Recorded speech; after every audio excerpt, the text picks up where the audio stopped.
the 2026 Harmony Rucker League Award Show. I'm Walker Ward, alongside my co-host Mason Howard. We're sorry for the delay. We experienced some technical difficulties. What's new? But we're here. Yeah, We're no gonna wait kidding. for people to join in the chat.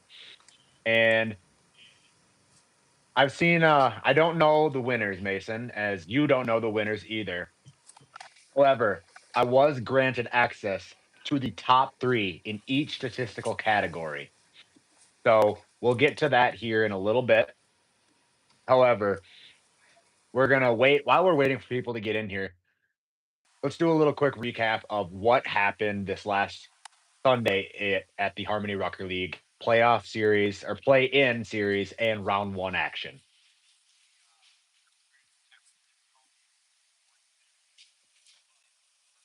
I don't know if Mister can hear me or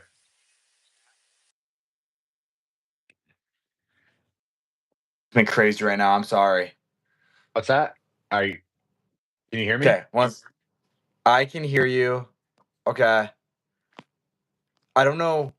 I was at the time I was trying to get a link pulled up to put onto our Instagram while on my computer, and then for some reason either it was on my computer or this was my phone was lagging, but I started hearing the beginning of this episode going. So I'm like hearing our beginning conversation. All good. So what I was just telling people as we're still waiting on people to get in there.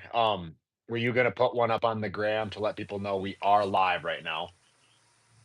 I'm gonna go. I'm trying to get something posted right now. Create. But as I was so I'll kind of give everybody a quick rundown of I guess the Sunday that was play-in series in round one of Harmony Rucker League action. So obviously year six, best year yet, did not disappoint. The play-in series, well, so last week on the podcast, Mason and I decided to do a little prediction bracket, right? We did a bracket show. And we had we had the first game between the Knights and the Red Raiders, and we said Knights, hands down, Red Raiders are gonna fall all the way off. And well, we were wrong. We were wrong about that one. The Red Raiders had their way with the Knights, jumped up into that 7 seed. Now we got the 9-10 game. The Wolves and the Hunters. That one wasn't even a competition. It ended with the largest blowout in Harmony Rucker League history of 21-3. That is the So largest blowout in history. that is the largest blowout in Harmony Rucker League history. I checked the stats. I checked the history books, the archives, the largest blowout in history. That is the least amount of points. Wow.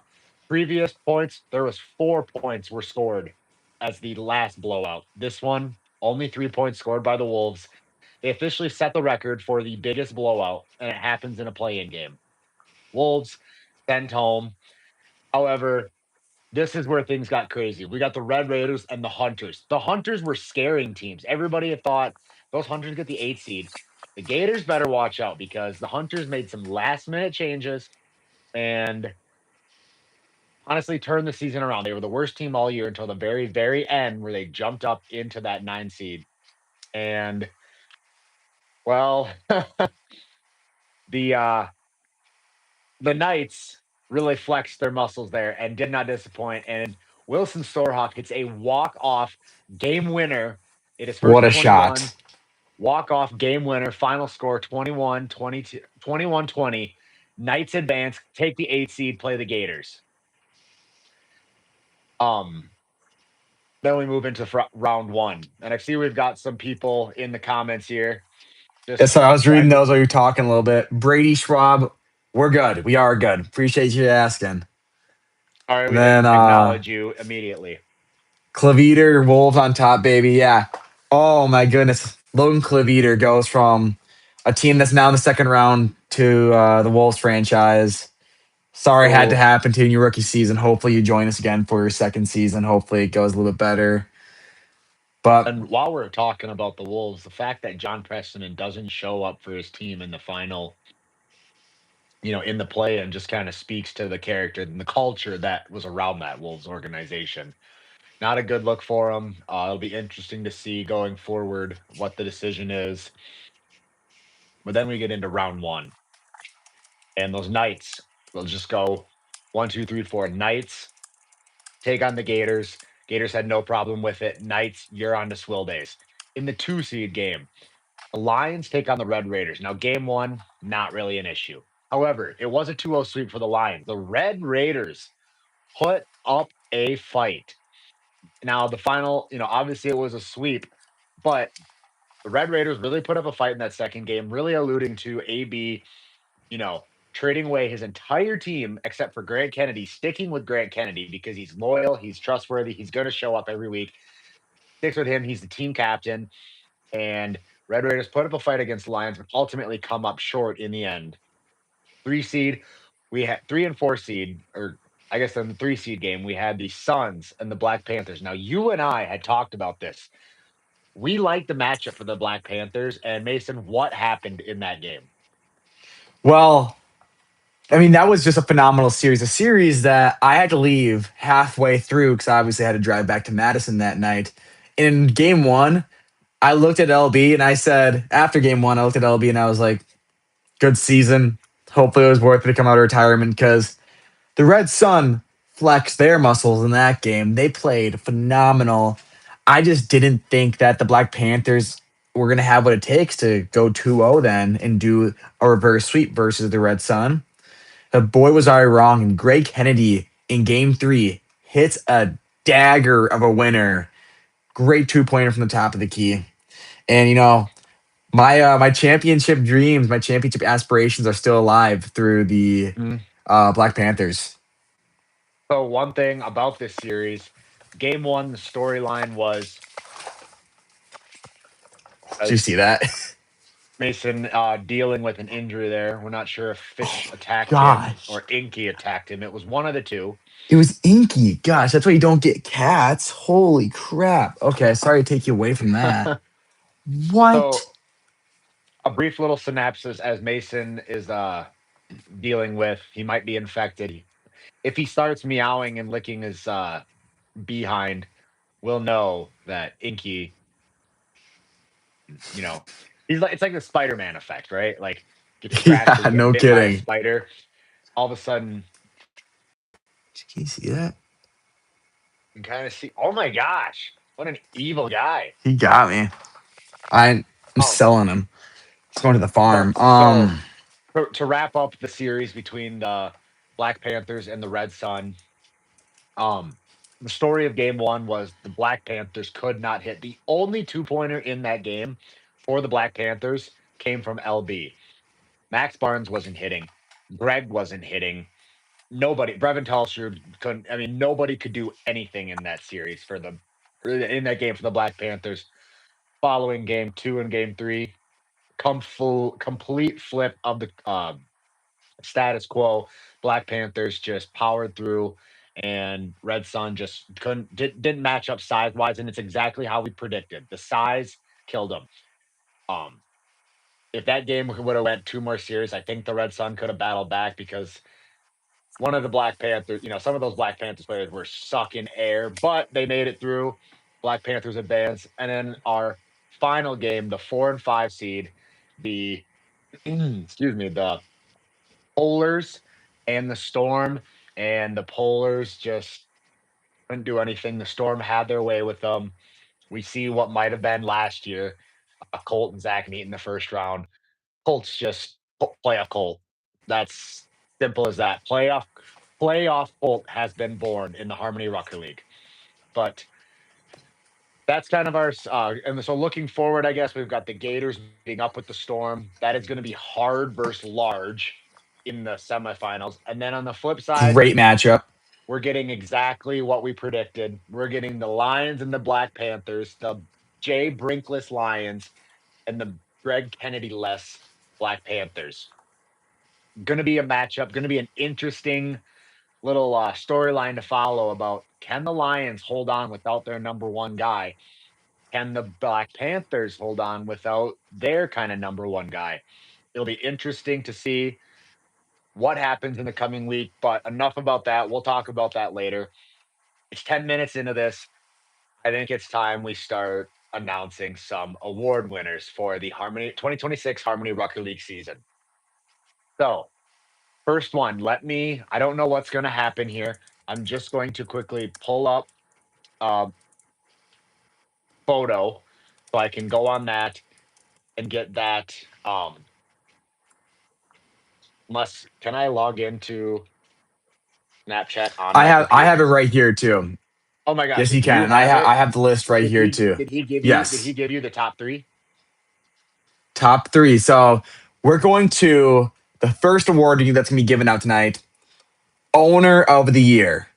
Now, Walker, Oh, what is your definition of a great owner in the Harmony Rucker League? as we Yeah. see, Inky We has see the made an culprit of appearance. my injuries hanging out right here. But As Walker, we're what is joined your by idea of a great? Oh, I'm not even touching Inky right now. we are joined by two cats that have no idea what the fuck's happening. Oh, I thought Fillmore had made eye contact. Gonna let him go. Owner of the year. So back on track because we are two guys that love kitties.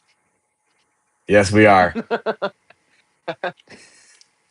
Anyways, So I will. What makes a great owner for me is someone that I believe drafts well, makes the right trades when necessary, and it really is hands on with their team, but not so hands on where it's detrimental to the team. mhm, Would you agree with that? I would completely agree with that. Somebody that, you know, just because you have the best team doesn't mean you're the best owner. Obviously, if you have the best Mm-hmm. team, that means you either drafted well or you lucked out on a couple picks. But the best owner to me is just somebody who cares, somebody who's assembled a team that's not, finishing the season at 2-21 or 22. Sorry. Um, and yeah, maybe not necessarily that they had to make trades, but were trying to make their team better if they didn't already, they didn't draft as well as they thought. Yeah. So obviously, LB, I believe LB and Logan Corson won this award last year with the best team in the league. Some people that Hmm. I thought that were going to be, or some owners I thought that were going to be in contention for this.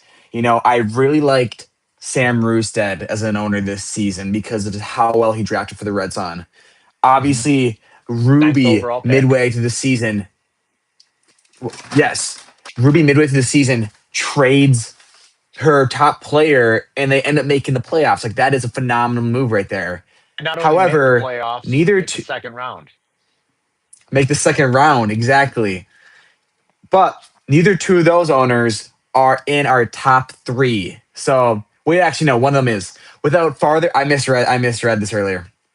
Without further ado, our top three owners in the Rucker League this year by votes were Hayden Gunderson of the Gators, Eric and Logan Wilder of the Lions, and Sam Rustad of the Red Sun. So obviously, right now we're sitting 1, 2, and 3 in the rankings. Let's Mhm. recap real quick. Hayden Gunderson, he sits at fifth in the draft, and possibly because of some interesting moves by an owner before him, he lands with the current MVP of the league. Then he drafts very well, getting Greg Kennedy, but most importantly, Max Barnes in that third round. And they have Mhm. a lethal team all season long. And just when you think that there's no moves left for them to make, they trade away their two co-stars to Ethan Lane, Greg Kennedy, and Max Barnes for the tax man himself, Quincy Burland. Now, was this move a good one? It'll pay. Well, right now it's looking pretty good. We'll see how it pays off come this time round when the Black Panthers don't have Greg Kennedy. They have Quincy Burland. Eric and Logan Wilder, their season is encompassed by a phenomenal draft class. They didn't make a single trade throughout the season. At least they tried. They didn't make one that went through it. They also ended up with Ryan Holman on their team, but Eric and Mhm. Logan Wilder, they trade up in the draft to get Jaden Brink. I mean, I think we all knew that he was going to be one of the best players in the league, but I don't know if all the owners predicted him to be this dominant. So a great trade and pick by them. And then getting Isaac Underbaki and Mason Gilbertson, possibly the best starting three all around in this entire league. A great draft by them. But in my opinion, the best draft based on position was by Sam Rewstead. Sam Mm-hmm. Rewstead getting Gavin Hubka at the ninth, going to the rookie show. They traded down from 6 to 9 to get Gavin Nice. Hubka. Gets Carter Glenn in the second round because they liked him at the rookie showcase. Drafts Clayton Shopsky, a dude who led a team last season, and then snipes Dylan Schultz in the fourth round. We Mm-hmm. might be seeing his name called later tonight. Just a great draft class by Sam Rewstead. I don't know. I think any three of these guys could win it, but if you're ready, I think I'm ready to Any three of announce them it. could win it. Um, let's open the envelope and announce the award winner for 2026 Owner of the Year in the Harmony Rucker League. Mason, This year's owner of the year goes to none other than Hayden Gunderson of the Gators. congratulations to Hayden Gunderson of the Gators. Obviously, right? You get that fifth overall pick when From you lead a team from the land from down. zero to hero. Let's not forget Gundo was the worst team. Gundo was the owner of the worst team in the league last year. And Hands they made down the the jump worst from team. worst The to first. best in 1 year. And this is going to be a big this is going to be a shout out to Hayden Gunderson so he can watch this normally. Um we're doing this in honor of Hayden. Hayden, great to see you. Now you can see us regularly. How you see a lot of your friends down there in Australia, but congratulations Hayden. Um good on you. Good on you, mate. So, all right, let's go back around here. Back to our American audience. All right. And Wow. obviously, I see quick people quickly in the chat saying curse broken. Is the curse broken? Maybe the regular season curse. They finally got out of the first round of the playoffs. I think ever. I don't know if the Gators have ever been in the second round of playoffs, even when they had a decent regular season. Not sure they ever got out of the first round of playoffs. So I'm going to say curse officially broken for the Gators. Now they got to go out and finish it and cement their legacy as the year that they broke the curse, they won their first ever HRL championship. Congratulations, Hayden. Congratulations, Gators. Great year, great run. Still going. Keep it rolling. Mason, I believe we were given a script of our next award race here, or our next award that we're going to be handing Yes, out. absolutely. The executives over here did the suits, if you will, did give us the script. So And we get along with we're the gonna be moving suits for the on most part. for the most part. For the, Yeah. mo- for the most part, we get We're along with the suits. the suits are like the big guns of our team. I mean, they get the dirt, they get most of the work done, and we just kind of supplement them, just like the players that we're about to talk about in this next award. We're talking about the guys who aren't in necessarily all the statistical category stat races, not necessarily showing up all the time in the stat sheet, not getting the most minutes per game, but their impact is for sure felt off that fourth man of the year spot on the Hmm. bench. The Rucker League And just I'm Nas curious, Reed Award. can you hear any extra audio coming out of my headphones right now? I absolutely can.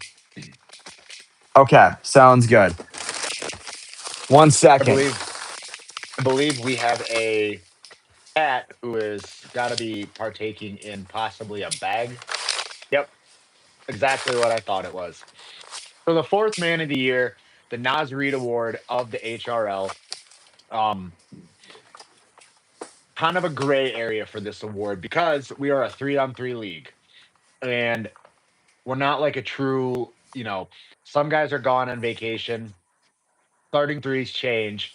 Doesn't necessarily mean that a lot of the fourth men of the year. For instance, let's take Jeremy O'Connor. He was in this award race, nominated for fourth man of the year, but he was starting quite frequently for the Storm. Um, Not sure how you can make him eligible, but his.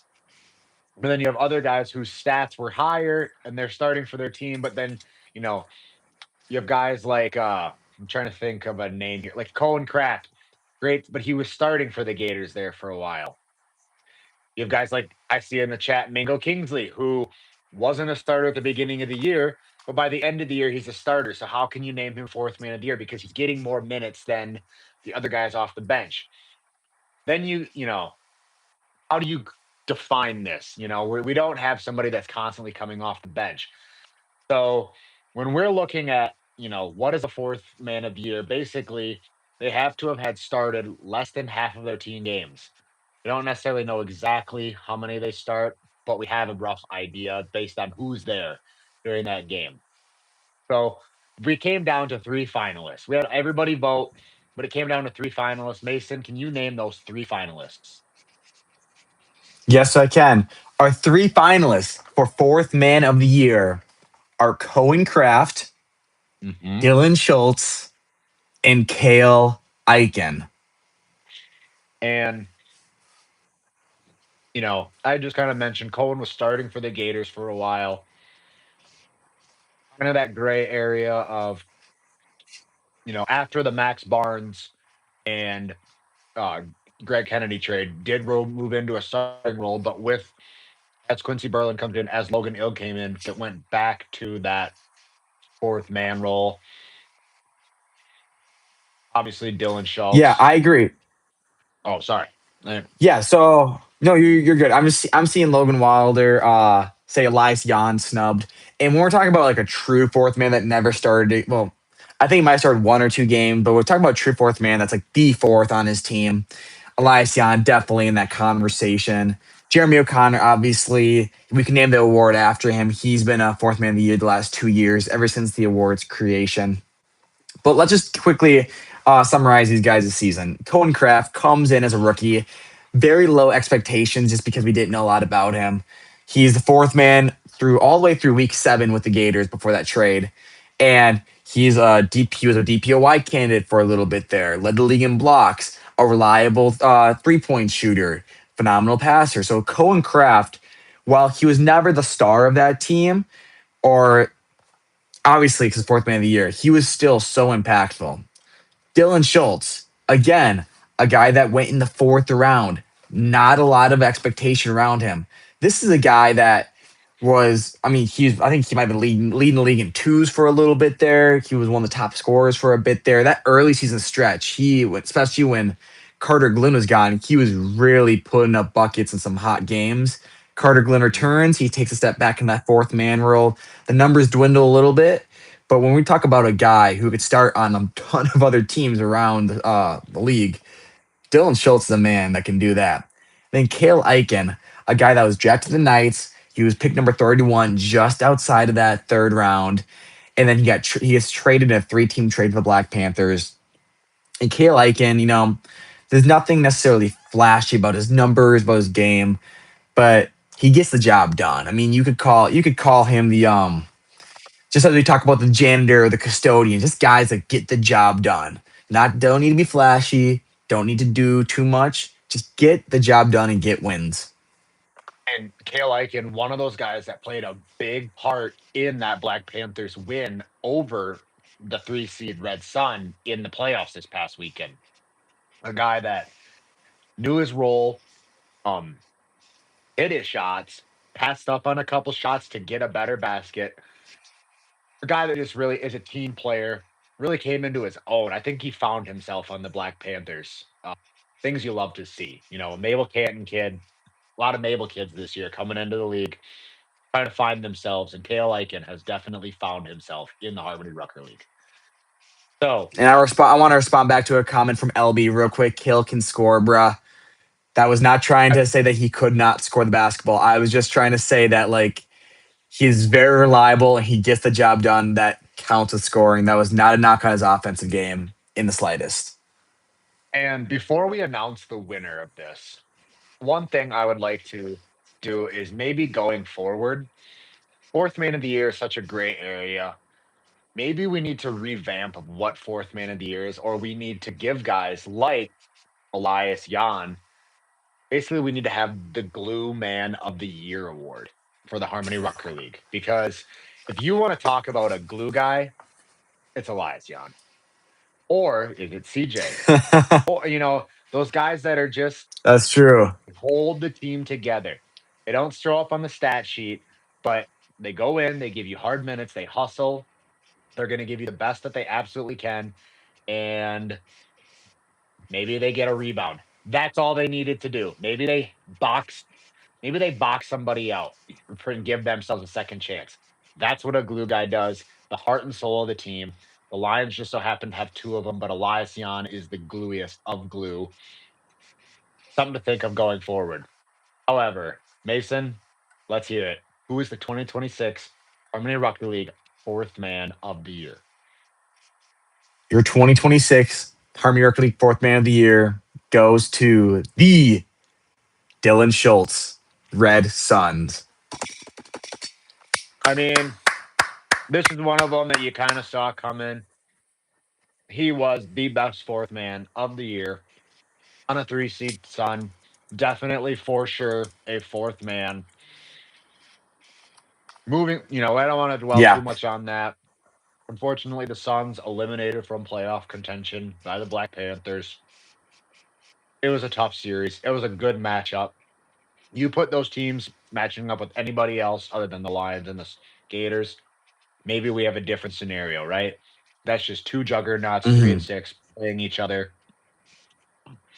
But let's keep this train rolling. What's the next award that we're going to be handing out here, Mason?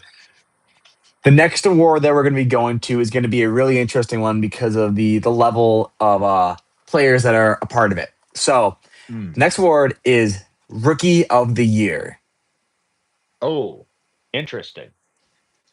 We had It's a Rookie of the now Year. last year's rookie class was the best rookie. It was the 2003 NBA, right? LeBron, Oh my gosh, Carmelo. yes. That was our last year was our NBA 2003. This year, I would say is easily a second fiddle. Maybe not the highest, not the star power that last year had, but definitely we have a lot of quality and a lot more depth in this rookie class. Yes, we do. But three guys definitely put themselves in the upper class of their rookie class. The upper And those three echelon. guys are upper echelon. I was gonna say that word, and then I was like second guessing how to say it. So then I just changed my verbiage. But the three guys that are gonna have a chance to receive this award tonight are Isaac Underbaki from the Lions, Carter Glenn from the Red Sun, and Max Barnes, the big fettuccine from the Black Panthers. Hey. So this is So yeah, these are you the go. exact three guys that we had talked about last week on the podcast. Predicted. We crunched the numbers on them. We gave you guys our prediction, but obviously this is up to the fans. Who did they like? Um, Give us a brief summary of each guy's how each guy's season went, Mason. Yeah, so Isaac Underbarky, Carter Glenn, Max Barnes. I need to quickly check because was Isaac Underbarky a second teamer or a third teamer this season? So And we oh my put him in goodness, the hey, same oh my teamer. gosh, one second, you got to see this real quick. Can you see that post of Gundo on my screen? Man had his finger on the trigger. He was waiting for this moment. Sorry, I have a piece of shrimp in my mouth. Gundo did let us know that he had amazing graphics set up for tonight. I just went to the Instagram to check out the all HRL teams. That was hilarious, Gundo. Great job by Go check you. out the Insta. Okay. Yes, please do. Isaac Underbaki, spelled incorrectly. Shout out Gundo. It's ISAAC, not ISS. ISSAC, I believe.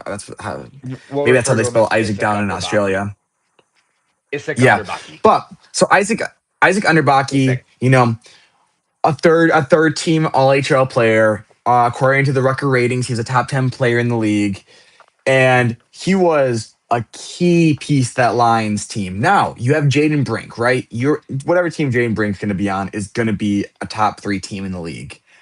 But when Jaden Brink was gone, and even the Lions, they went 1-2. Then I think that was the worst they went when he was gone. Isaac Underbaki has pretty much a player of the week weekend that weekend that Jaden Brink's gone, just showing that he can play with the best of them, and he is one of the best players in the league. Now, Carter Glenn, also kind of one of those guys playing that second fiddle to Gavin Hubka. Carter Glenn plays for a team that doesn't have that true star. Obviously, Gavin Hubka turns out to be an MVP candidate, but it wasn't a Quincy Berlin, Colt Landers, you know the list. And Carter Glenn helps lead that team through thick and thin throughout the season. And from a team that I thought was going to be middle of the pack, helps them finish at the 3 seed. Mhm. And then Max Barnes, the big fettuccine. When it comes to just, the brand of Max Barnes, I'd say he has the biggest name value when it comes to this. Big dude, flashy passes. That first weekend that we saw him, he was just knocking down 3-pointers. And he helped lead the Gators to I don't know, maybe 15-1, 15-2 start to the season, 16-2, somewhere in that range, and then gets traded. And then I was on the Black Panthers, and he plays that first string, second string thing with Greg, and brings them all the way from the play-in to the playoffs. And now he's in the second round. So Isaac Underbaki's in the second round, Max Barnes in the second round, Carter Glenn obviously out, but we did all the voting for the playoffs anyways, so it doesn't really matter. All three of these guys have a really, really good case for Rookie of the Year. I know who I predicted this at the beginning of the season, so I'm hoping that the guy I predicted wins because then I'm right. And you predicted Carter Glenn, so you probably want Carter Glenn to win, so you're right. Um, But going we'll have to, back we'll to have the to see. beginning of the year when we were doing our mock drafts, I was very high on Isaac Underbaki. Then he ended up being this, but yeah, I predicted Carter Glenn. I'm just kind of ready to hear it here at this point. I need to know who is our rookie of the year in a very deep rookie of the year class. Big Fettuccini, Carter Glenn, or Isaac Underbaki. The Rookie of the Year for the 2026 HRL season is the Big Fettuccine Max Barnes, Black Panthers. Hey, Big Fettuccini, yeah, mozzarella, pregone. Awesome to see. I mean, after after week one, we were already crowning him rookie of the year. He put on an unbelievable performance in week one with Ethan Lane deciding to just run a marathon because he felt like it. Stay hard. Max Barnes comes out. I remember week one of Rucker League. We're in the community center. I walk in and I'd seen pictures of this Max Barnes, but like I hadn't seen him in person. And I remember walking in and I thought, is this the mountain from the Game of Thrones? Oh my gosh, this guy is the big fettuccine. And dude absolutely balls out. He is splashing. He's looking at the camera, giving us like the Jordan, let's go. Absolutely balls out. Earns himself a player of the week performance. Week one. He's a rookie. Never played. Player of the week. Here he is, end of the year. Most the rookie of the year. Congratulations to the big fettuccine. You've earned it. Go get yourself some Alfredo. We'll see if he can ride this high through the next round of playoffs with no Mhm. Greg. So it's No gonna be Greg. interesting. The big fettuccine show. Okay. Now, the next award encompasses maybe the big fettuccine isn't quite as good at. No, I don't want to say that. He's pretty good at this too. We're talking defense. We're talking who are the biggest, hardest, strongest guys in the league that you just cannot get around. Whether it's just you just know it, or every time you match up against the guy, you don't even want to play them, or the stat sheet shows that they're averaging X amount of steals or X amount of blocks. And we had a couple of guys that really did jump off the stat sheet this season. And those guys are Ethan Lane, Greg Kennedy, and Caden Stetler. And Caden Stetler. Those are our top three. Yeah, when you're thinking about, players you don't want to face, right? As an offensive player, whether you're trying to stay up top, whether you're trying to go in the post. Obviously, you got to think of guys you don't want to face, like defensive player of the year. Obviously, stats are stats, right? You get a lot of steals, looks good. You get a lot of blocks, looks good. But then there's also that Darrell Revis effect on the defensive end. Guys that maybe aren't standing out on the defensive end because I'm not going anywhere near them, right? Guys like Colt Landers, guys like Logan Torgerson, Atlee Hirschberger, guys that are on the defensive end just bopping wood, slapping the floor. You don't want to go anywhere near them.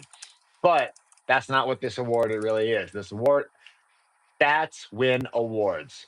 And these three guys obviously deserve it because I've seen multiple times. I saw it multiple times on Sunday. Caden Stetler comes flying out of nowhere for a big block. Um, this is kind of guys that um you think you can get around, but at the end of the day, you can't. You can't score on them. So talking about these guys, obviously, Caden Stetler, defensive player of the year favorite coming into the year. Um, Stands out on the stat sheet. Believe he's second in steals and first in blocks now. Yes, I think he's top two in both at least. Two in both. So that sets him apart from everybody else. Um, Maybe we were Sorry, getting I was a getting a delivery there. chat interaction. No, get getting a delivery for my phone. But yeah, let's. I was sorry. I was kind of not tuned. I was tuned in, but I was also trying to get make sure my phone doesn't die on me. Let's quickly just make a quick run through, just for time's sake. Ethan Lane, best, probably best, some of the best defensive instincts, best IQ on the defensive end of the floor in the entire league. He's got to be a winner of this. Greg Kennedy, the most size and athleticism in the entire league, covers so much of the floor so quickly, so hard to score over. And then And they Cade were Stetler, the numbers teammates. don't lie. Yes, exactly. Teammates. And then Cade Stetler, numbers don't lie. Top two in both statistical categories. So I don't know who's going to win this. I know you don't know who's going to win And this, but I have a feeling before that I know what the people voted. before we get to that, I can't remember who I was talking to, but we were talking about Ethan Lane on defense and how I was talking with Wilson Storhoff going into the Knights. That was after his walk-off winner to beat the Red Raiders.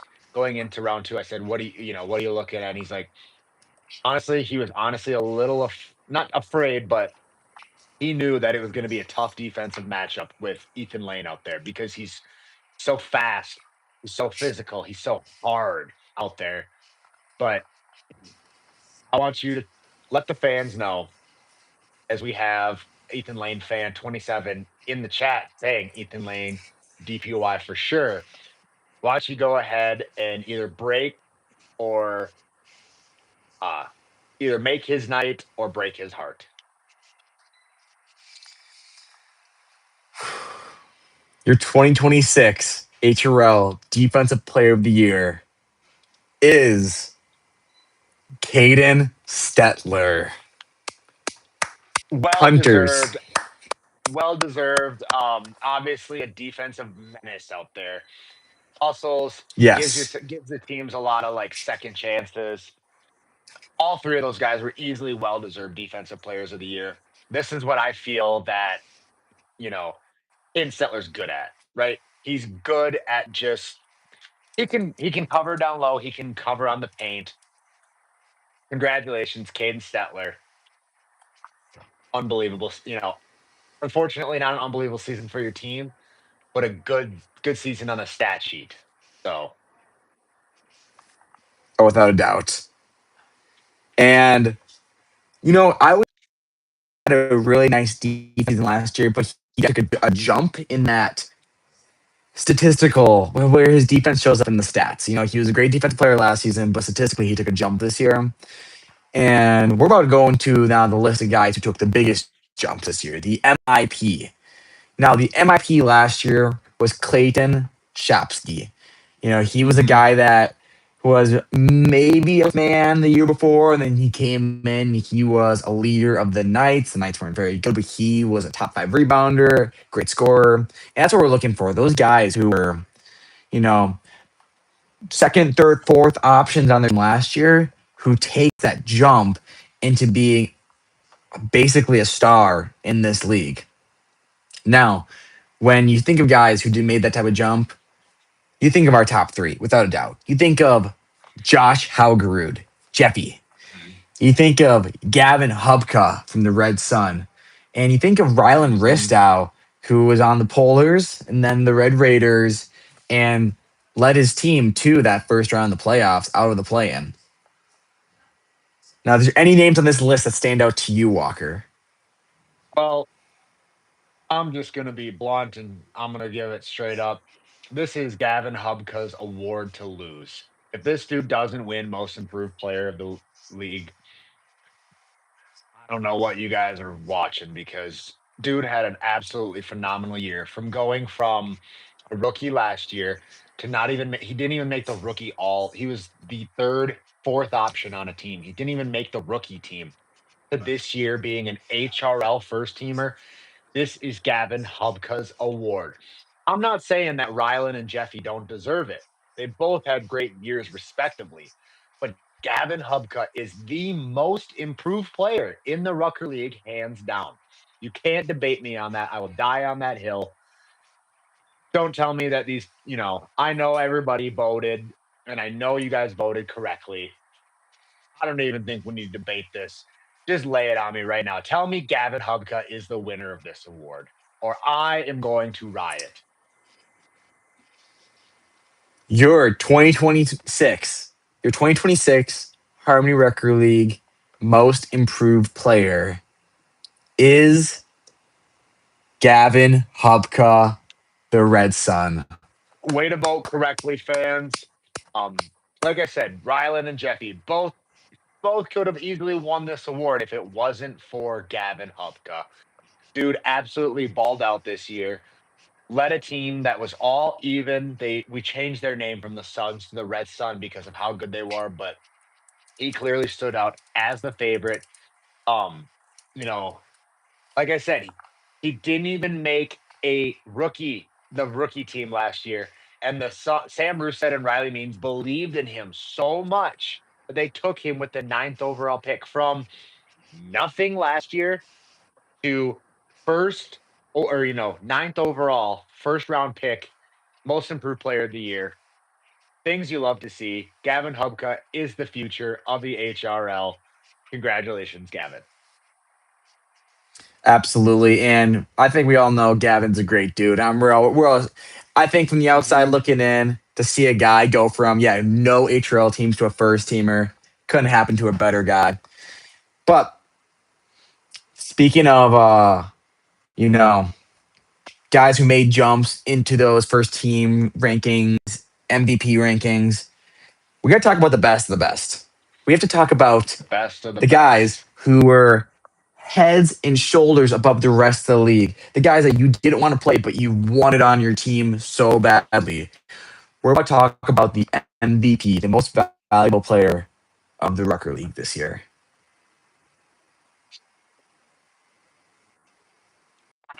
Let's hear the top three before we get into this here.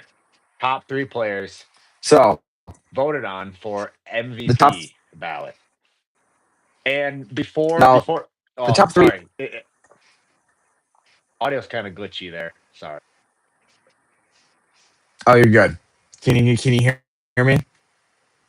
Yeah, I can hear you now.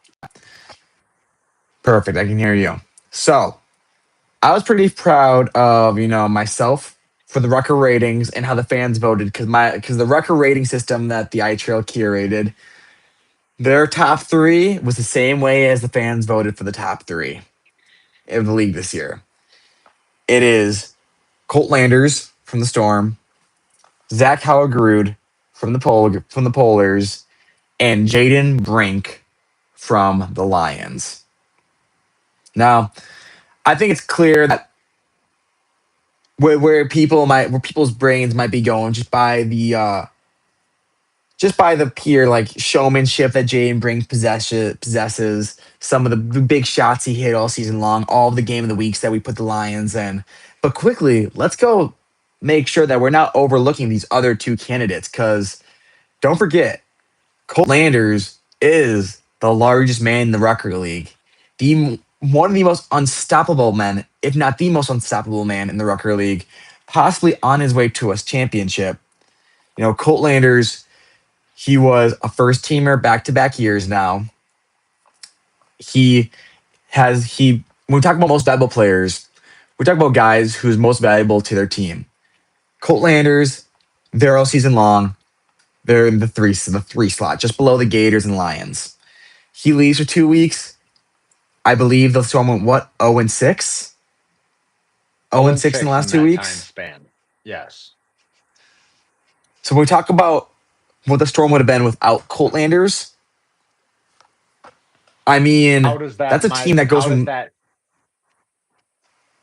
how does that not make, you have my exact thought sentiment of Colt Landers was the most valuable player on his team. Without him, his team proved that they straight garbage. They could not do anything. However, on the flip side, Jay Brink's got the stats. He's leading his team to the best record, but when he's gone, they were still able to perform. So I agree. I mean, Jay Brink, we've said it already tonight. He has the best starting three, and some of the best glue guys and bench guys in the league. So not only is he obviously a great player, but he also has a great team. Is he the most valuable player to a team in the league? Let's look at Zach Haugerud, though, real quick. Zach Haugerud, and we need to give props where props are due. Even at his old age, he's Unk Haugerud now. This is a young man's league. His knees are going out on him. He can't get out of this MVP conversation. I mean, this was voted on by everybody, and he was still a top three vote getter in the league, which is props to Zach. Zach, the pollers were up and down this season. They had good weekends, they had bad weekends, they were making trades, but the one man that could, keep the ship steady all season long was Zach Haugerud. He was upwards. I think he was top 5 to top 7 in every single statistical category across the board.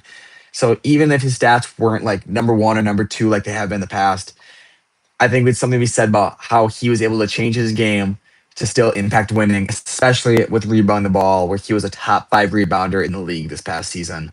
So Zach, definitely most valuable player candidate this season. he had to play guard, forward, and big man for his team. Obviously in Rucker, we don't really only have a guard or, guard and big men, but he had to play that role for his entire team because the rest of his team was a revolving door of players. So how does that not qualify him for being the most valuable player? Obviously, his team didn't have the best year because, like I said, it's a revolving door. He tried to keep the ship afloat, and he did. He got him to that 5th seed. Obviously, they fell off. The storm stormed in and took him out in the first round. But I think these fans are on the edge of their seat. I don't know how much more we can keep them waiting. Mason, do we want to announce the winner of MVP? I think we do. Our final award tonight. The most valuable player in the Harmony Rucker League for the 2026 season. Nearly unanimous. Jaden Brink. And Lions. we knew exactly where it was going. We just had to heckle Jaden Brink and say that he wasn't good enough. We knew he was the Yes, we most did. valuable player. Honestly, could have been most improved player if we wanted to do the stats breakdown. Jaden Brink's just an absolute dog. Gets an MVP. Congratulations. Absolutely. And, from Soar Uh, says, I think we hopefully line that one up.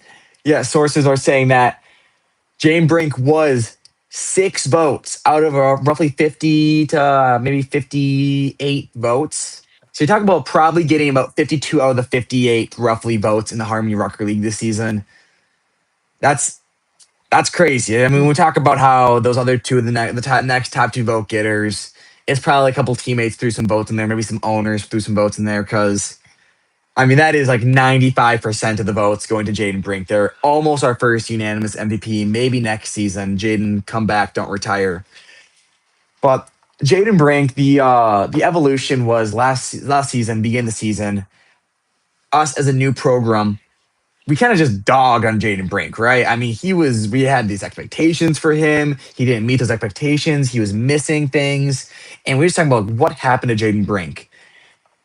And then last season, he got his payback on me by beating me in the playoffs.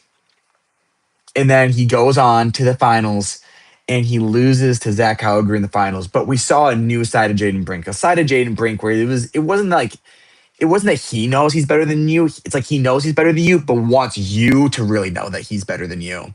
And that continued all season long this year in some of the most impressive basketball I've had the opportunity to watch at Harmony Record League Court. It was week in, week out, a show, a performance. The It was beautiful brand of basketball by the Lions. No one's more deserving than the man, Jaden Brink, who's out in Brazil right now. Still right now watching from Brazil. No, like you said, last year we expected MVP out of him, and he just was not himself. Um, whatever he had going on, heard he took a little trip up to the cities. Um, you know, went to had a little deja vu, if you guys know what I mean, and got himself right. Came out this year. He's got his fan club there. He's got his girl there. He's got his confidence back, and he wins. Excuse me, he wins an MVP. Now the job's not done. Now down in Brazil, he's got to win.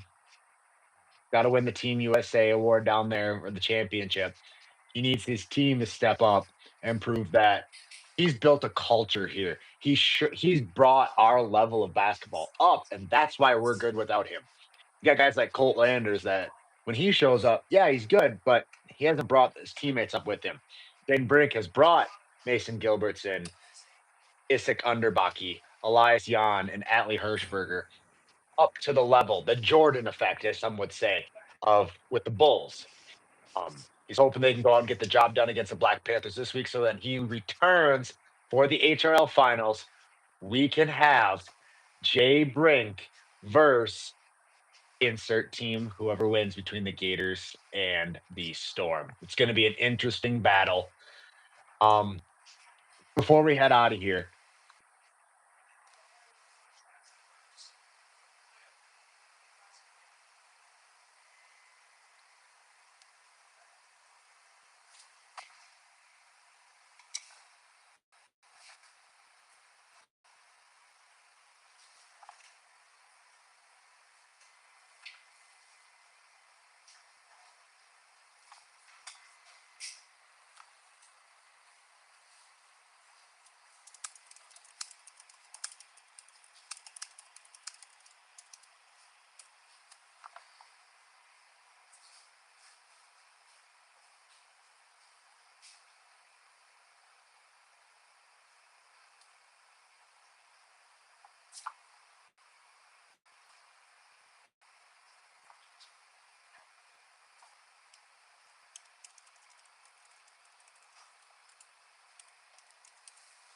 Can you guys still see me? Can you guys comment if you guys can still?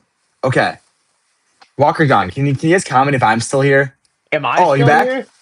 I can't see you. You're still here. Can you see me? Can you hear me? I can hear you. I can see you. You can see me. I can't see you. Can people at home see me? Gundo sent a photo. Oh my gosh, Anki.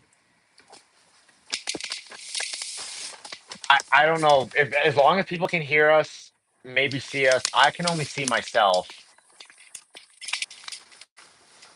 You can see me, Oh my gosh. I can see you. Yeah. and I'm not froze Okay, what were anymore. you saying before we You're not froze. You're good. Okay. Literally, Instagram does that sometimes. It just kicks me off. Or not Instagram, YouTube. It says it's time for a break. It's not time for a break. It's never time for a break at Rucker League. There's no such thing as a break. But as I was saying, before we get out of Oswaldo. here, um, yeah, before we get out of here, let's preview some matchups here, and let's start with the Gators and the Storm because this is going to be an absolute dogfight of a matchup in round two. We're finally going to get it. We're finally going to get hard versus large in a true matchup, meaningful matchup, I guess. And I don't Yeah, know. I it's going to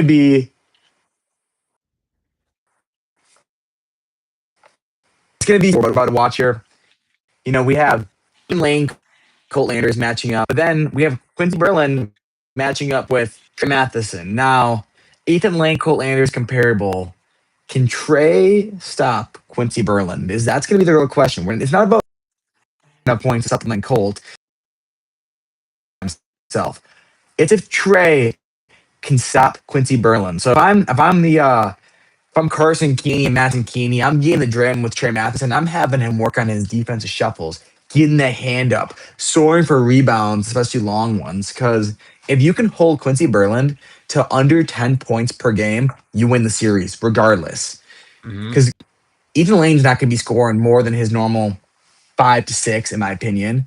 And then Parker Wongan, Jamie O'Connor, they're going to do a great job on those other players. It's all dependent on if. Are you frozen again? I don't think so. I can hear you perfectly. Okay, you're frozen. Okay, you hear me perfectly. Okay, your screen is frozen, but I can see you. It's all dependent on if Trey can stop Quincy Berlin. If Trey stops Quincy Berlin, Quincy averages under 10 points per game in the series. Storm, welcome to the championship. Thing I would like to okay, so let's talk about the other series quick before I get to a reminder because I got to think. We have the Black Panthers, Max Barnes, Kale Aiken, Logan Baylor, no Greg Kennedy this week, and they're matching up with the Lions, who are okay. So, one thing I would like to remind people before we start making predictions here, it is Swill Days in Lanesboro. Are we going to see 2/3 of the Storm come in with a slight case of the Saturday night flu? It's very possible. Very possible. Now, they showed up I would this say it's week. highly likely. Likely, how is that going to affect matchups in round two? Because if you've got always healthy Ethan Lane, always healthy Quincy Berlin, always healthy Cohen Craft. I mean, and then Logan Ilg added to the mix, always healthy. I don't know. I wonder if Saturday Night Flu might play a large case in Sunday's matchups in round two. That's where I'm taking Gators with my pick. I think Gators. I don't even know if it's going to go to 3. I think Gators might just. I think it's going to be close games. I think Colt Lander's going to keep it close, but I think the Gators might just win it in 2 this weekend. Couldn't agree more. Gators are just overpowered. They've got size. They just, you know, they're gonna hit shots. Ethan Lane's gonna grab rebounds. I like Gators in this one. Now, not sure if I'm even still here, if you're even still here, because it's gone absolutely silent on the other end, and I can't see you. But I'm just gonna keep talking about Black Panthers and Lions. Now, this is gonna be a good matchup. However, no Jay Brink, no Greg Kennedy. I see our viewers just plummeting. So anybody still here? I'm gonna keep. Oh my gosh, he's back. Time for a quick break. No, we're not taking a break, you two. How many times do I got to tell you that? Okay, This is so Rucker Ball. Greg Kennedy gone, Jay Brink gone, Lions, Black Panthers. It's going to be, can Max Barnes hold up? Is there going to be enough Alfredo for him? And can Isaac Underbaki and Mason Gilbertson do it without their number one? Now, Hirschberger, I'm assuming, is going to fill into that starter role. He's a good player on himself on his own. Like he can fill you. He can hit shots. He knows his ability out there, and we're going to see a lot of Elias Jan. I don't know if we saw. Did we see 1 minute of Elias Jan on Sunday? I don't know. I Maybe there I was can't a even maybe there recall. was a I'm little sure we did. a little load management resting him for this Sunday because they know he's going to have to play a large predict or a large. Sorry, I was reading the. Gonna have to play a large role in this Sunday's matchup. Um, I don't know how. Yes. Here's my matchup predictions, right? Mhm. We have four we have a big four guys playing that's going to make this matchup key differences. What the key differences? Four high schoolers or recent grads from Mabel and Mabel.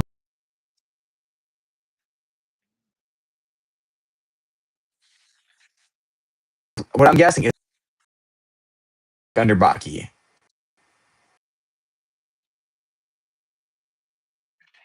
Is Yeah, it just my me? phone We cannot keeps win. it's Okay, as long as you're still here, I don't know if people can see both of us. Guys, we're trying to land a plane. We promise. We have Brevin Tollister and matchup on Isaac Underbaki, two guys that probably play each other almost every day in high school. Then we have Kale Eichen and Mason Gilbertson, two guys that know each other well. They've played summer basketball together. So they've played against school ball as well. So when it comes down to those two matchups, I like the defense of Kale Eichen and Brevin Tolliver to slow down Isaac Underbaki and Mason Gilbertson enough to let the big fettuccine cook, get his rest, eat his pasta. And I like the Black Panthers winning in three here. your Black Panthers going to 3. Mm-hmm. I definitely could see that. I think it's going to be an interesting matchup, and you're right. Basically, we're getting Isaac Underbaki, the graduate, the leader of the Babel Canton basketball team, dealing with on the flip side his former teammates still in high school. The little brother effect of Brevin and Kale Aiken.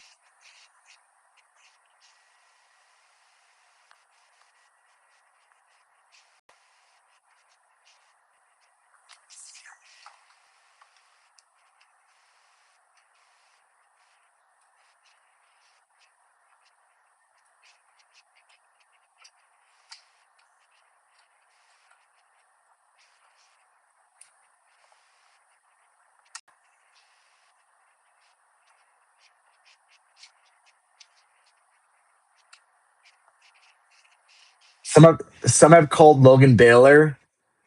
Some have called Logan Baylor the Elias Jan stopper. I've heard that in multiple chat to do to slow him down because just keeps going and going and going. Kind of has that Jeremy O'Connor. He's like if Jeremy O'Connor and Domingo Kingsley had a baby, you would have Elias Jan. But I like the depth of the Black Panthers over the Lions, obviously because they have an extra guy. But I like the Black Panthers bench a little bit more. However, the starting three or the starting two without Jay Brink of Mason Gilbertson and Isaac Underbaki are dynamic together. So I think this is going to be a great series. I think it's be a great series. The one to watch.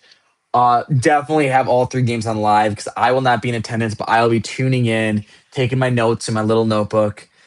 And I am so excited to see how this weekend goes because then we are just one step closer to the HRL finals. The best year yet, the best finals yet, the best players yet. It's been an awesome season, and I can't believe another award show has come and gone.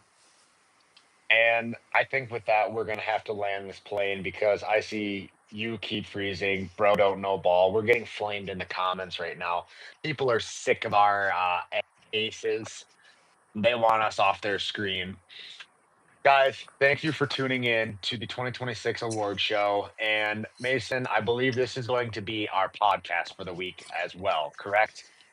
Yes, it will be. So thank you guys for tuning into the live podcast. I don't know, is YouTube live the thing? maybe we need to figure a couple things out. I know on my end, whenever you talk, and it's probably doing the same for me, you're seeing my mouth move, and it's about a solid 1 to 2 seconds behind. There's that Yeah, delay well, I can't see it factor. all right now, so You can't even see me at all. Even better. That's it's just what we me. love. Oh, It's you just have me what on the I have. screen right now. Let's actually, you Ethan know Lane, what? Teammate of the Year Let's not award get out of when? here. Right Let's do now. some chat. Let's do some chat interaction here. Ethan Lane, Teammate of the Year award. I mean, Yeah, I don't know. we're in no Let's rush. hear If you have Max Bar. any comments, questions, concerns, drop them real quick. Let's hear Max Barnes' opinion on that statement right there, because Max Barnes was kind of blindsided in the whole trade. He was told there was trades possible, and he didn't know he was getting traded. That's not very teammate-ish, if you ask me. How about Elias Jan for Teammate of the Year or Atlee Hirschberger for Teammate of the Year? John wanted to get traded You know what we have? mid-season. You know how we have most improved player? Can we put like a most regressed player? Because how did Atlee go from a starter on one of the best teams in the league to not even sniffing minutes for the Lions? I mean, if you want to talk about most regressed players, I could really name somebody that would get things going here. the I think I might have the in mind who return. you're thinking of. And Atlee, obviously, I love Atlee, and that's a joke. I think that he just doesn't mind being the fifth fiddle of that band. He And could be a starter on a lot of other teams in the league. Max Barnes on a walk right now? Highly doubt that. I'm just joking.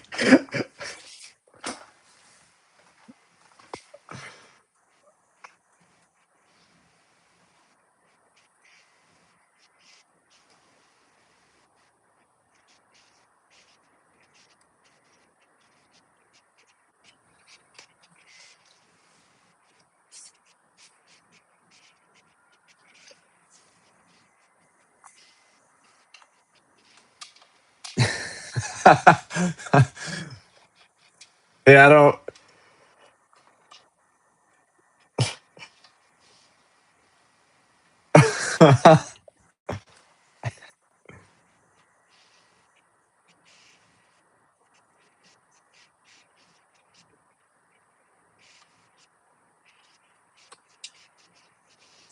I think we need to see some more Max Barnes at Olive Garden to get that big fettuccine. oh, to announce, I should make a post about it too. The winner of the Shine contest is a tie. So Ethan Lane lover and whoever of the Jay Brink fan club wants to claim, we're gonna get you guys some free merch on this coming Sunday for your signs. Let's do it again. Let's get more signs. Let's get more signs this coming Sunday. Pack the house. Come watch some good basketball. If there's anything else that you guys want to talk about in the comments, or else we'll get out of here. Or else 8:51 at we'll get night. out of here. Yeah.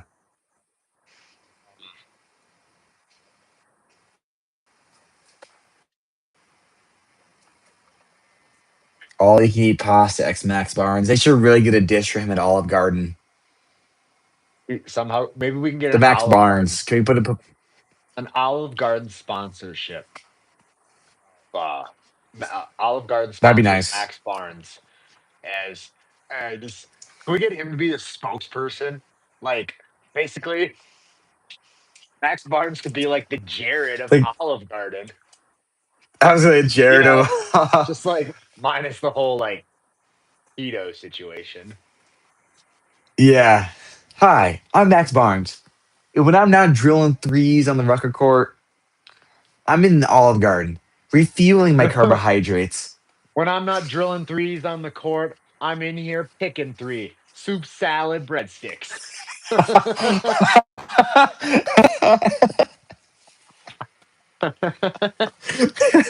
That's $1 million idea right there. Max Olive Barnes. Garden, let's get it done. I want my boy Max Barnes. We got 91 Don't flavor talk. Don't options. bring up Max Barnes and chips in the same sentence. That might get dicey. I'm so. Max Barnes is catching nothing but straight flame from iHRL the last 2 weeks, and it's uncalled for. Oh my goodness! It's just too funny. I like. He doesn't deserve it at all. The nicest But guy it's in the so funny. world. Just he is. Oh man, we're terrible. We should get fined for that. We should get fined. It should go straight to Max Barnes' NIL Uh, account. breaking. Max Barnes and I will be having one potentially in October. I think Oh, for what? he knows my cousin, and my cousin's getting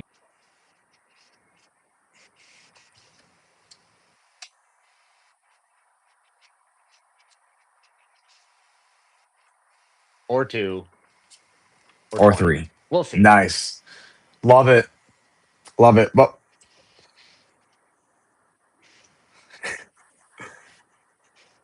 like you're trying to get us you're trying to get a slip out, but with the chips and the feed, you're not slick Elias Jan. We see you.